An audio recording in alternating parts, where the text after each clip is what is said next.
Hello friends, ఈరోజు video special ఏంటంటే ఇలా కోట్ మోడల్ చూపిస్తున్నాను. Blouse coat model, anarkali coat కూడా అంటారు. దానికోసమే లైనింగ్ మెయిన్ ఫ్యాబ్రిక్ 80 సెంటీమీటర్స్ తీసుకున్నాను. హ్యాండ్స్ ఉండవు కాబట్టి 80 సెంటీమీటర్ అయితే సరిపోతుంది.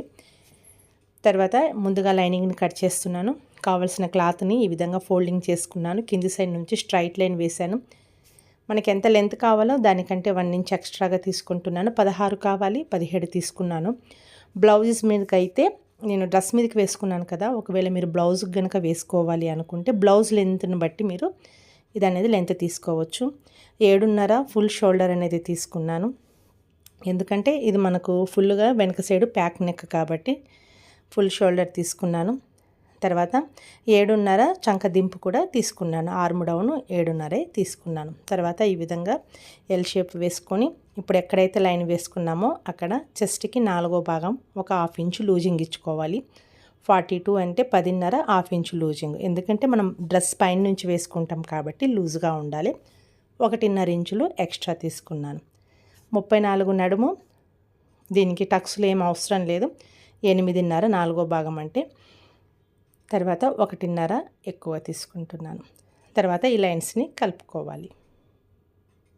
ఇక్కడ పైనకి లైన్ 1/2 ఇంచు రౌండ్ షేప్ వేసుకుంటాం కదా, అది కూడా ఏం అవసరం లేదు. టక్స్లు కూడా ఏం అవసరం లేదు. నెక్ విడ్త్ 3 ఇంచెస్ తీసుకుంటున్నాను. అక్కడి నుంచి ఒక 1/2 ఇంచు షోల్డర్ డౌన్కు వేసుకుంటున్నాను. చంక రౌండ్ కోసం కార్నర్లో నుంచి ఇలా స్ట్రైట్ లైన్ వేసుకొని దాదాపుగా 1.1 అంతా రౌండ్ షేప్ వచ్చేటట్టుగా చూసుకోవాలి. చంక దింపుకి మనం లైన్ వేసుకున్నాం కదా, దానికి సెంటర్ మార్కింగ్ వేసుకొని ఈ విధంగా రౌండ్ షేప్ అనేది వేసుకోవాలి. మార్కింగ్ ప్రకారంగా కటింగ్ అనేది చేయాలి. బ్యాక్ మనము ఫోల్డింగ్లో కట్ చేసాము. ఫ్రంట్ మనకు ఫోల్డింగ్ ఏం అవసరం లేదు. ఫ్రంట్లో ఓపెన్ వస్తుంది కాబట్టి మనం ఇక్కడ ఓపెన్లోనే కట్ చేసుకోవాలి. ముందుగా స్ట్రైట్ లైన్ వేసుకుంటున్నాను.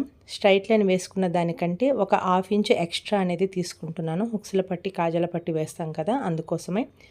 ఇప్పుడు వేసుకున్న లైన్ని అంటిస్తూ బ్యాక్ పీస్ని అరేంజ్ చేసుకోవాలి. మనం ఏ మార్కింగ్ వేసుకున్నా 1/2 ఇంచు వదులుకొని మార్కింగ్ అనేది వేసుకోవాలి. బ్యాక్ ప్రకారంగా ముందుగా మార్కింగ్ వేసుకొని ఆ తర్వాత కట్ చేసుకోవాలి. 1/2 ఇంచు వదిలిపెట్టుకొని నెక్ మార్కింగ్ 3 ఇంచులకు వేసుకుంటున్నాను. ఏ మార్కింగ్ కూడా 1/2 ఇంచు వదిలిపెట్టుకొని వేసుకోవాలి కదా. పై సైడ్ నుంచి జాకెట్ యొక్క డీప్ చూడండి, నేను ఎంతవరకు వేసానో అంతవరకు కనుక కావాలి అనుకుంటే 12.5 వరకు తీసుకుంటున్నాను. అలా కాదు కొంచెం పైకి కావాలంటే మీ ఇష్టం, కొంచెం పైకైనా సరే వేసుకోవచ్చు. కింది సైడ్ నుంచి చూస్తే 4.5కు మార్కింగ్ అనేది ఉందన్నమాట. తర్వాత కొంచెం పై సైడ్ నుంచి ఒక 5 ఇంచులకు మార్కింగ్ వేసుకొని మట్కా షేప్ అనేది వేసుకుంటున్నాను. ముందుగా మార్కింగ్ అనేది డాట్గా వేసుకొని ఆ తర్వాత రౌండ్ షేప్ అనేది వేసుకుంటున్నాను. ఇక్కడ మీ ఇష్టం, ఏ షేప్ అయినా సరే వేసుకోవచ్చు. ఇప్పుడు లైనింగ్ని మాత్రం నెక్ ప్రకారంగా ఇలా కట్ చేసుకుంటున్నాను. ఈ విధంగా కట్ చేసిన తర్వాత చూడడానికి పీసెస్ చూడండి ఈ విధంగా ఉంటాయి. ఇప్పుడు మెయిన్ క్లాత్ కట్ చేసేటప్పుడు నెక్ అనేది కట్ చేయకూడదు. బ్యాక్ని మెయిన్ క్లాత్ని కూడా కట్ చేసుకున్నాను. ఇప్పుడు ఇలా క్లాత్ను ఓపెన్ చేసుకొని పై సైడ్ నుంచి లైనింగ్ని ఈ విధంగా ఉంచుకుంటూ చూయించే విధంగా ఒక చంక దగ్గర నుంచి షోల్డర్కి కొంచెమే స్టిచ్ అనేది రావాలి, ఎక్కువగా కాదు. తర్వాత ఇలా చంక వరకు రావాలి. ఆ తర్వాత అటు ఇటు సైడ్స్కి అనేది స్టిచ్ వేసుకోకూడదు. కింది సైడ్ స్ట్రైట్గా అనేది స్టిచ్ వేసుకోవాలి. సేమ్ అదే విధంగా ఫ్రంట్కి కూడా ఈ విధంగా అరేంజ్ చేసుకోవాలి. ఇక్కడ కూడా అదే విధంగా స్టిచ్ అనేది వేసుకోవాలి. ఇక్కడ నేను నెక్ కట్ చేయలేదు. నెక్ అనేది మనకు కదలకుండా ఉంటుంది. అది కూడా 2 పీసెస్ కుట్టేటప్పుడు ముందు సైడు సమానంగా వచ్చేటట్టుగా చూసుకోండి. ఇక్కడ కూడా సైడ్స్కి కుట్టకుండా మొత్తం చుట్టూరా స్టిచ్ అనేది వేసుకోవాలి. షోల్డర్ దగ్గర చాలా తక్కువగా స్టిచ్ అనేది వేసుకోవాలి. ఎక్స్ట్రా పీసెస్ని కట్ చేసుకోవాలి. క్లాత్ ఎక్కువగా ఉంటే చిన్న చిన్న కట్స్ అనేది ఇచ్చుకోండి. ఆ తర్వాత సైడ్స్ కుట్టుకోలేదు కదా, ఇప్పుడు ఈ విధంగా బయట సైడ్కు అనుకోవాలి. చాలా నీట్గా అనుకోవాలి. కార్నర్స్ ఉంటాయి కదా షోల్డర్ పైనకి, అవి కూడా ఫ్రంట్ను కూడా సేమ్ అదే విధంగా అనుకోవాలి. చిన్న చిన్న కట్స్ ఇచ్చుకోండి నెక్కి, దానికి. తర్వాత పై సైడ్ నుంచి పూర్తిగా స్టిచ్ వేసుకోవాలి. చూడండి టాప్ స్టిచ్ చాలా తక్కువగా వేసుకున్నాను. షోల్డర్ అటాచ్మెంట్ అనేది చేసుకోవాలి. ఇలా పీసెస్ చేసిన తర్వాత అక్కడి నుంచి ఆ మధ్యకు కూడా స్టిచ్ వచ్చేటట్టుగా చూసుకుంటూ షోల్డర్ అటాచ్మెంట్ అనేది ఇలా చేయాలి. చూడండి ఇలా అటాచ్ చేసినప్పుడు క్లాత్ అనేది ఇక్కడ వెనక సైడ్కు కొంచెం ఇట్లా లెగిసినట్లు అవుతుంది కదా.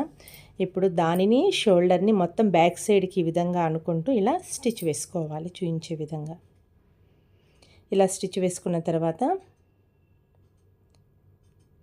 ఇప్పుడు ఉక్సుల పట్టి కాజాల పట్టి అనేది స్టిచ్ వేసుకోవాలి. ఇక్కడ చూడండి 2 సమానంగా అనేది వచ్చాయి. లోపల సైడ్కు కుట్టుకునేటప్పుడే నీట్గా అనేది మెజర్మెంట్ చూసుకొని సేమ్ మార్జిన్ వదులుకొని స్టిచ్ వేసుకోవాలి. ఇప్పుడు ఒక పీస్ని మొత్తం ఈ విధంగా నేను ఫోల్డింగ్ చేసి ఒక సైడ్ ఓపెన్ చేసి ఇలా స్టిచ్ వేసుకున్నాను. అది కూడా సేమ్ ఈ ఎంత వెడల్పు ఉందో అంతే వెడల్పు వచ్చేటట్టుగా చూసుకున్నాను. కింది సైడ్ నుంచి కుట్టి పై సైడ్కి ఈ విధంగా కుట్టి ఇక్కడ కాజాల పట్టి అనేది ప్రిపేర్ చేసుకుంటున్నాను. ఇలా కాజాల పట్టి కూడా నేను స్టిచ్ వేసుకున్నాను. ఇంకొక సైడ్ మాత్రం హుక్స్ల పట్టి కుట్టుకోవాలి. అయితే నేను హుక్స్ల పట్టి ఏం కుట్టట్లేదు, ఏదైతే క్లాత్ ఉందో దానికి అని నేను అనేది హుక్స్లు కుడుతున్నాను. మీరు కావాలంటే హుక్స్ల పట్టి కూడా కుట్టుకోవచ్చు. ఈ విధంగా కుట్టిన తర్వాత బ్యాక్ సైడ్కి ఈ విధంగా అనుకుంటూ సైడ్ మెజర్మెంట్ ప్రకారంగా మనం అనేది స్టిచ్ వేసుకోవాలి.